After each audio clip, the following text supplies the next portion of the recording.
जमिनीची माती ज्याच्यामध्ये प्रथिने असतात, ज्याच्यावर आमचं पुढचं पीक निघतं, ते सुद्धा वाहून गेलेलं आहे. इतक्या मोठ्या प्रमाणामध्ये म्हणजे संभाजीनगर जिल्ह्यामध्ये आहे, माझ्या मतदारसंघामध्ये आहे.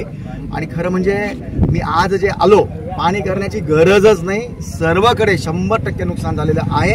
म्हणून सरसकट आमचा रिपोर्ट हा तिथे जाणार आहे. आम्ही त्याचे पुरावे ठेवतोय. पंचनामा आमचे तलाठी महोदय, मंडलाधिकारी, कृषी खात्याचे लोक, पंचायत समितीचे कार्यकालाचे सगळेच करतायत.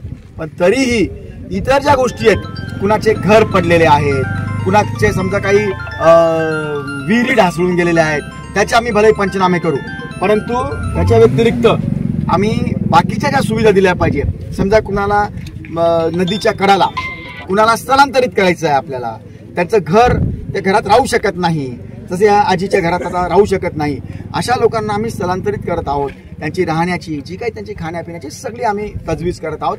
समजा पूल आहे आणि त्या पुलामुळे संपर्क तुटला आहे 2 गावाचा, त्या पुलावर नाही समजा पाणी वाहतंय, तर आम्ही एका साईडला म्हणजे दोन्ही साईडला गाड्या ठेवतोय.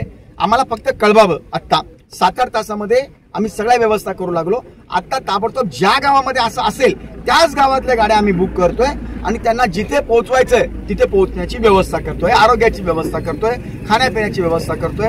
आत्ताच्या आपत्कालीन जितक्या व्यवस्था असतील तितके सगळे माझे मित्र, सर्व पक्षाचे मित्र, माझ्या मतदारसंघातील सर्व पक्षांचे मित्र हे काम करतील. एकीकडे बघितलं जे शेतकऱ्यांचं नुकसान झालेलं आहे आणि प्रति हेक्टर 50,000 रुपयाची मदत द्यावी अशी मागणी शेतकरी वर्गाकडून होत आहे. मला असं वाटतं की आता पैशावर नको जायला, अगोदर नुकसान काय टाईपचं झालेलं आहे ते बघितलं पाहिजे. माझं मत असं आहे, नुकसान तर या वेळेचं भरून देणं हे महत्वाचं नाही आहे. पुढच्या वेळेला शेतकऱ्यांना पुन्हा ताकदीनं उभं राहण्याची हिंमत देणं, की हो जरी शेती किंवा असं आपत्कालीन परिस्थिती आली तरी माझ्या मागे शासन उभं आहे, अशी तजवीज सन्माननीय मुख्यमंत्री महोदय, आमचे उपमुख्यमंत्री महोदय हे नक्कीच करतील, ही मला अपेक्षा आहे. जसं आता सकाळी बघितलं तर आपल्या मतदारसंघात आहे आणि त्यांनी सांगितलं की तेवढ्यापर्यंत जे पैसे असतील, जी भरपाई असेल ती पूर्णपणे द्यावी. मला असं वाटतं की सन्माननीय खासदार साहेबांचं माझं पण सकाळी बोलणं झालं होतं. तर मग आम्ही हेच ठरवलं की तुम्ही एका विभागाला जा, मी एका विभागाला जातो. तर ते लेफ्टला गेले आहेत, मी इकडे राईटमध्ये करतोय माझ्या मतदारसंघामध्ये. आणि राहिला प्रश्न भरपाईचा, तर दिवाळीच्या अगोदर सर्व नाही, दिवाळीच्या अगोदर दिलासा तर द्यायचाच आहे, त्याच्यानंतर सुद्धा भरपाई किंवा अजून काय असेल योजना त्या कराव्या लागणार. बघा ह्या वेळेस काय झालेलं आहे, ताबडतोब बऱ्याच गोष्टी लक्षात येणार नाही. जसं जसं पाणी ओसरेल, दिवस जातील, 15-20 दिवस, महिनाभर, त्यानंतर एक्झॅक्ट गोष्ट लक्षात येईल. आणि मला विश्वास आहे माझं शासन, सन्माननीय मुख्यमंत्री महोदय, उपमुख्यमंत्री महोदय हे त्यावेळेला योग्य उपाययोजना नक्की करतील. आतापर्यंत केली.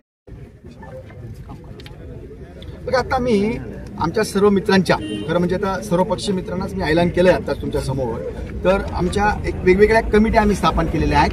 आपत्ती व्यवस्थापन असेल किंवा त्यानंतर आरोग्याच्या व्यवस्थाच्या असतील, समजा एका गावावरनं दुसऱ्या गावाला स्थलांतरित करायचंय त्याचा विषय असेल, किंवा ज्यांना स्थलांतरित केलं त्यांच्या राहण्याची, खाण्याची, पिण्याची व्यवस्था असेल, किंवा पुलाचा संपर्क तुटला तर एका गावावरनं दुसऱ्या, सगळ्या व्यवस्थापनाच्या कमिट्या आम्ही स्थापन केलेल्या आहेत.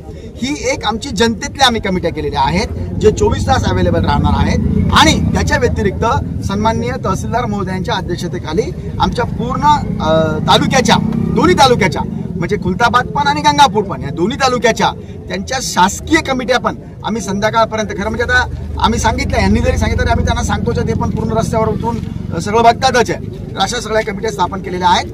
विनंती इतकीच आहे, तुमच्या मीडियाच्या मार्फत, व्हॉट्सअपच्या मार्फत हे लोकांना कळू देत की बाबा कोण कोणत्या कामावर आहे, तुला मी फोन करू, माझं घर हे असं जर धसलंय तर त्याकरता मी कुणाला फोन करू.